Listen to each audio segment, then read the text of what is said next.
Hello, my name is Brian.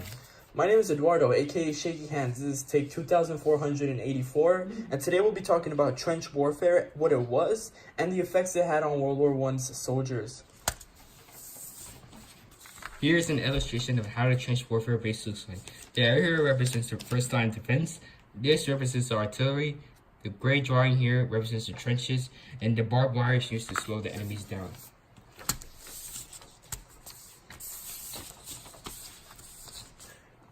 Trenches were basically to hide the team's members so that they wouldn't get shot or killed easily in combat, opposed to actually running out in the battlefield and getting shot almost instantaneously by snipers or just soldiers that they didn't see.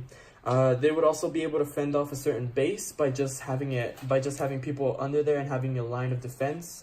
And as you could tell, they would be able to shoot from this machine guns. They would have them throughout the trenches, and they would be able to actually fend off bases really well.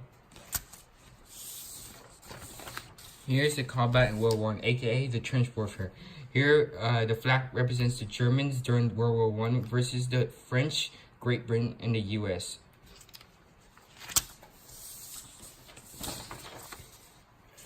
Throughout World War I, there would be lots of fatal deaths, and some people that were actually wounded would be able to be dragged back to base through the trenches actually. But those who were actually dead would be buried near the trenches. However, artillery from the opposing side would sometimes re-emerge them with big explosions. As you can see, there's a little bit of limbs here. But yeah, some soldiers would go back home with something they would later call shell shock, which was almost like a traumatization from World War I and the war that they had, basically, and from everything they saw and all the deaths and all the friends that they lost in war. And yeah. This illustration represents how many families got split and how they would communicate through making letters so that they can send back to their families and could receive it back to their base.